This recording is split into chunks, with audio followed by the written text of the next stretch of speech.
Welcome to the Deep Dive, the Theopoetics Edition. We are Dr. Aaron Waldron, founder and CEO of Corvus Cantus, a theopoetic publishing house and creation of Lost Raven Studios. What you're hearing right now is an expansion.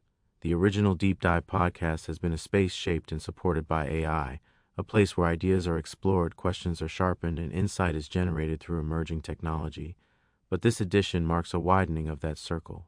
Through our partnership between Corvus Cantus and the Deep Dive podcast, the Theopoetics Edition becomes a threshold space, where artificial intelligence meets sacred imagination, where technology intersects with myth, poetry, theology, and embodied reflection. Here we focus intentionally on theopoetics. We teach, we inform, we remember, we draw from Theopoetics and the publishings of Corvus Cantus, the books, the dialogues, the voices inhabiting the liminal spaces between doubt and devotion, critique and creativity. This is not systematic theology. This is not rigid dogma. This is theology felt, spoken, questioned, reimagined. In a meta-modern age, where we oscillate between irony and sincerity, fragmentation and hope, Theopoetics offers a way forward, not by resolving tension, but by inhabiting it. So whether you are a writer, a seeker, a scholar, or simply someone holding an old smelly box of inherited beliefs, this space is for you. Welcome to the Deep Dive, Theopoetics Edition. Let's begin. So imagine you're wading waist deep into this muddy, pitch-black river somewhere down in the American South. Oh, wow. Yeah, no thank you. Right. I mean, most of us would run the other way, but stick with me. You find this dark, sunken hole in the mud on the riverbank, and without even thinking about it, you just, shove your bare hand right inside. Which is terrifying. Completely terrifying. You're just wading in this freezing, murky water, basically hoping that a 100-pound catfish is going to bite down on your arm so you can, wrestle it up to the surface. And that practice is called noodling, right? Exactly. Yeah. Hand fishing. No rod, no bait. Just your hand in a dark hole. It sounds completely insane, but what if I told you that this terrifying, muddy ordeal is actually the perfect metaphor for how you should be searching for the meaning of life? Well, I mean, most of us would rather do literally anything else than stick our hands in the mud. We are so, culturally conditioned to want bright lights and sterile laboratories. We want the safe answers. Exactly. Perfectly safe answers. We treat finding meaning, whether you're facing a huge life decision or going through a spiritual crisis, like it's an engineering problem. We want a mathematical formula to solve our existential dread. And then you look at the reality of your actual life, and the engineering manual is just completely useless. It really is. So today's deep dive is essentially a rescue mission for your imagination.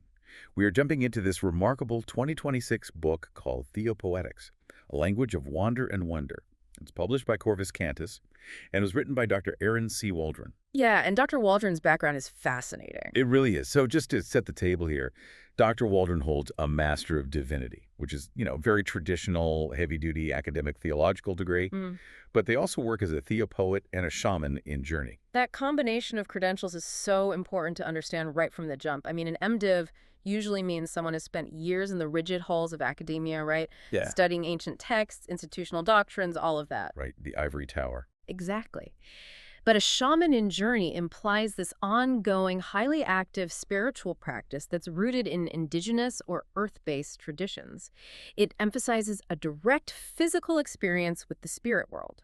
So Dr. Waldron is really bridging this massive gap between the ivory tower and the dirt of the earth. Yeah, and there's a stylistic note we should mention about how they approach the text.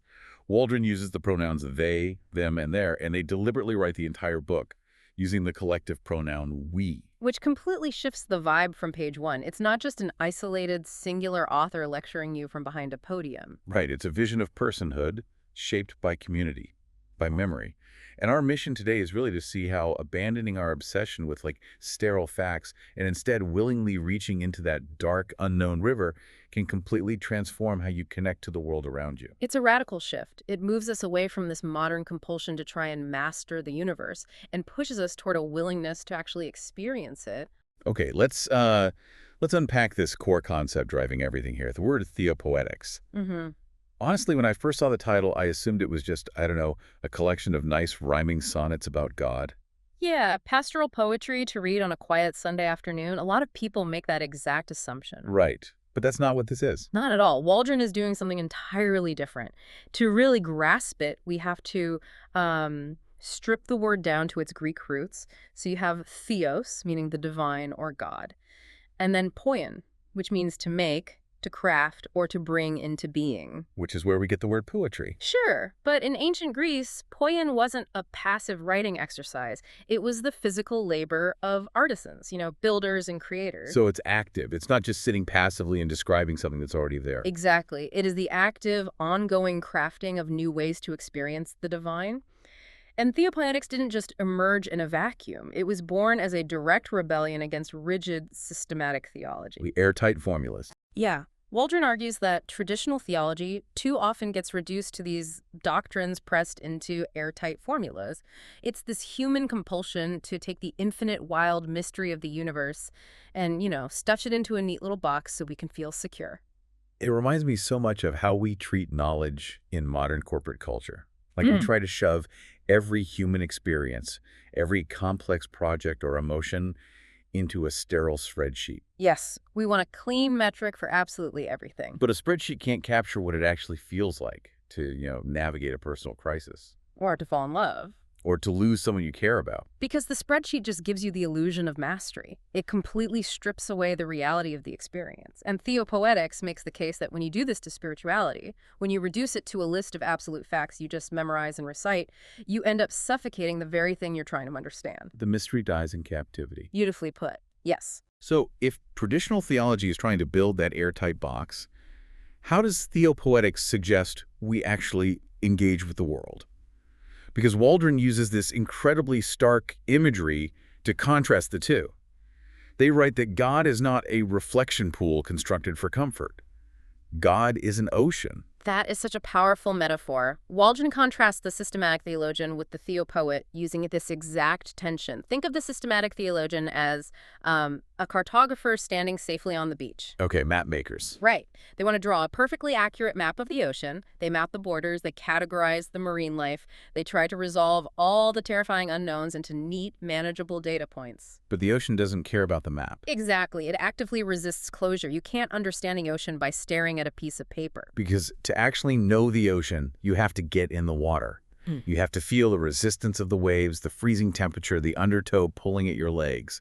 The map on the beach is completely safe. The water is absolutely not. It is deeply unsafe. Theopoetic knowing is relational. It's embodied. It is the knowledge of immersion, not just observation. I keep thinking about riding a bicycle. Oh, that's a good comparison. Yeah, like you could memorize a physics manual on velocity and angular momentum and the friction coefficient of rubber on pavement. You can ace a written test on the mechanics of cycling. But you don't actually know how to ride a bike until you get on the seat. Right, until you wobble, fall over, and scrape your knees on the concrete. The physics manual is the systematic theology. Scraping your knee is the Theopoetics. The scraped knee is the theology. Yeah. And the tragedy of modern spirituality is that we've convinced people that if they just memorize the physics manual perfectly, they'll never have to scrape their knees. We're looking for this rigid immutability. Yeah, we want a universe that never changes, like a machine that just punches out the exact same predictable action over and over. But Waldron points out that God does not repeat like a machine. God returns like a tide. That's high. Yes. A machine is static in its function. But a tide is a living, breathing continuity. It rises, it falls, it comes back. But every single wave is slightly different. The shoreline changes. To engage with a tide, you have to completely relinquish the illusion that you are in control. And giving up control connects so deeply to the anxieties so many of us feel today. I mean, we are exhausted because we're trying to manage and control an ocean.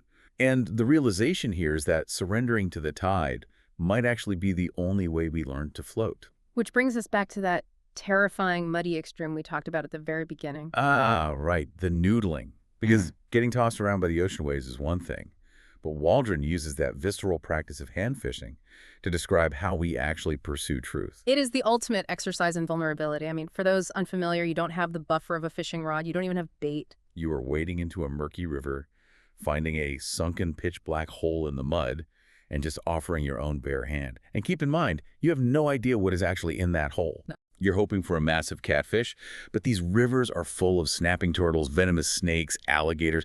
You are literally reaching into the dangerous unknown. And Waldron is using this as a profound critique of how we usually search for meaning. We want to interrogate the universe on our own terms, right, under bright laboratory lights. But true inquisitiveness, real relational seeking demands reaching into the dark. Why the dark, specifically? Waldron leans on Dr. Catherine Keller here, who connects this dark river water to the darkness on the face of the deep from the very first chapter of Genesis. It is the raw oceanic chaos out of which all creation and creativity emerge. Okay, so you're standing in the mud, your hand is shoved into this dark void, and suddenly, boom, the fish bites. Yeah. What is actually happening in this framework? Because Waldron doesn't sugarcoat this. Catfish have mouths like coarse sandpaper. The bite hurts. It draws blood. Yeah, it's not gentle. The bite represents that sudden, jarring encounter with actual living truth. It's not a peaceful intellectual epiphany. It's a collision. And Waldron calls this moment a poetic entanglement. Okay. Epotic entanglement sounds like a phrase you really need a theology degree to decode. What does that actually feel like for a person going through it? Let's break it down. Apophatic basically refers to knowledge of the divine obtained through negation. So realizing how much you cannot possibly comprehend. No. When the truth bites you, your illusion of being this independent, isolated master of your own destiny just shatters. You realize you're not the one holding the fishing rod. Exactly. You realize you are hopelessly tangled up in millions of layers of ecological, social, and cosmic webs. You are tied to history, to your community, to the earth, in ways that vastly exceed your capacity to control them. The bite wakes you up to your entanglement. Yes, to the mystery. But I have to stop you there, though, because Waldron introduces this critical rule about noodling. Once you wrestle this massive thrashing truth out of the hole, you cannot keep it. Right, the rule of oscillation. Yeah, you aren't allowed to drag it onto the dry bank, stuff it in a cage, and say, I have the absolute truth. So, from a listener's perspective, why would anyone intentionally subject themselves to this? It's a fair question. I mean, why put in the agonizing work of wading into the mud, risking a snake bite, getting your hand chewed up by a fish, and realizing you're completely out of control if the reward isn't some kind of permanent peace of mind? If I have to throw the truth back, honestly, that sounds exhausting. Why not just stay on the dry, comfortable shore? Because the shore offers comfort, but it fundamentally cannot offer transformation. The dry bank is safe, sure, but it's stagnant. It's the spreadsheet again. Exactly. Yeah. Waldron connects this whole muddy ordeal to the ancient story of Jacob wrestling with a divine being in the middle of the night. Jacob didn't win a shiny trophy. He emerged from that struggle limping from a dislocated hip. But he also emerged less. Yes, with a new name and a new identity. Faith and learning aren't polite parlor conversations. They are wrestling matches in the dark. The pain, the risk, the thrashing around, that is where the actual growth happens. Grace isn't found in pristine, safe environments. It's pulled from the mud. If wrestling with truth is that physically violent, if it actually leaves you limping and bleeding, then the polite, sanitized vocabulary we usually use in church or in philosophy classes feels entirely inadequate. So how does Waldron suggest we actually talk about an experience like that? Waldron demands that our language adopt a sensual accent. We have to remember that language has a body. Words aren't just invisible, neutral conveyors of abstract data. They carry weight. They do. They are pushed out through our lungs, shaped by our tongues, and they carry the residue of our flesh, our breath, and our sweat. The book points out that focusing on words like bread, blood, water, and breath isn't accidental. Those are deeply bodily words. When we try to clean up our language to make our worldview perfectly logical and unoffensive, we actually lose the gritty reality of life. A sanitized theology might achieve absolute intellectual clarity, but it does so by sacrificing reality. Real life is fractured. It is luminous, brutal, and tender all at once. Theopoetics insists that our theological language must be constantly interrupted by actual human existence. By the cries of grief, the laughter, the messy reality of bodies that age, ache, and fail. And you feel that aching reality right from the opening pages of this book. Dr. Waldron dedicates the text to their deceased daughter, Alexandra Sello Waldron, whom they lovingly refer to as our little butterfly. It's incredibly raw. It really is. Yeah. Waldron writes about learning how to grieve her physical absence while simultaneously writing these pages. They say Alexandria's presence is woven into the quiet spaces between the words, right into the pauses and breaths of the text. You can physically feel the author's grief and love anchoring the philosophy. It is the central accent in practice. It proves that theology cannot be divorced from the lived physical reality of human suffering and love. The text doesn't shy away from the pain of existence. It builds its entire framework out of it. It's also worth noting another very specific physical choice the author makes with language here. Throughout the text, Waldron spells the word American with a K instead of a C. So, American. Right. And while our goal on this deep dive is simply to unpack Waldron's framework rather than weigh in on the politics of it, Waldron is very explicit about why they made this typographical choice. Yes. By replacing the soft C with a hard K, Waldron is visually interrupting the reader. Your brain naturally trips over the spelling. It acts as a typographical speed bump. Exactly. It forces you to stop and look at the word not as a neutral, invisible homeland, but as a historically constructed institution. Waldron states this is meant to highlight systemic issues of racism, intentional segregation, and colonized hegemony. They are using the physical shape of the letters to force a confrontation with historical trauma. It's a perfect example of how words carry weight and residue. They aren't just concepts. They are tools that can disrupt us. And because everyone's experience in that mud of life is so unique, I mean, everyone carries different grief, different trauma, different encounters with systemic power, Waldron makes a fierce argument against anyone claiming to have a monopoly on the truth. Which brings in the absolute necessity of multiplicity. The anti-gatekeeping aspect. Exactly. Theopoetics is fundamentally anti-gatekeeping. If the divine is an infinite living ocean, then no single voice, and certainly no single institution, could ever possibly map the whole thing. Truth doesn't come from a single authoritarian center dictating reality down to the masses. Right. It emerges in the friction. In the friction, the resonance, and the dialogue between many different voices, especially those that have historically been shoved to the margins. Waldron leans on Paulo Freire's classic work here, Pedagogy of the Oppressed, to make a brilliant point about how we treat people when we share knowledge. Freire talks about the banking model of education. The banking model is completely authoritarian. It basically treats a human being like an empty bank account, and the expert or the priest simply deposits absolute facts into them. It's anti-dialogical. Right. It destroys spirituality because it reduces the learner to an object to be controlled. You aren't interacting with a person. You are programming a hard drive. And the alternative to that is what Freire calls dialogical action. Yes. Dialogical action requires true cooperation. It recognizes the complete agency of the other person. You aren't depositing facts. You are entering into a shared inquiry. It's a tool for mutual liberation, where both the teacher and the student are transformed by the encounter. Here's where it gets really interesting for me, because this completely shifts the book from a poetic thought experiment into real-world, boots-on-the-ground practice. Waldron asks, what good is a theology that sings if it cannot also act? Because theopoetics has to shape how we literally treat each other. Take a sermon, for example. In this framework, a sermon shouldn't be a lecture where an expert drops heavy facts onto a passive audience. Right. It shouldn't be the banking model. Exactly. It should be a breathing space that invites a communal encounter. Or consider pastoral care, or even just how you comfort a grieving friend. Yeah, it shouldn't be about handing someone a tidy, systematic explanation for why they are suffering. No, it should be about having the profound courage to sit in the uncomfortable, muddy silence of their pain without trying to fix it. It's taking their hand and reaching into that dark river water with them. And Waldron insists that reimagining how we talk about the divine directly reimagines how we handle power in society at large. If your language about God is disconnected from the gritty political and social realities of your neighbors, Waldron argues it becomes complicit in their oppression. This philosophy refuses to stay confined inside a church or a library. It moves straight from the quiet of the sanctuary to the loud, demanding reality of the protest line. Exactly. Finding truth in the mud means standing in solidarity with the people who have been pushed into the mud. So what does this all mean for us? We have covered some massive turbulent ground today.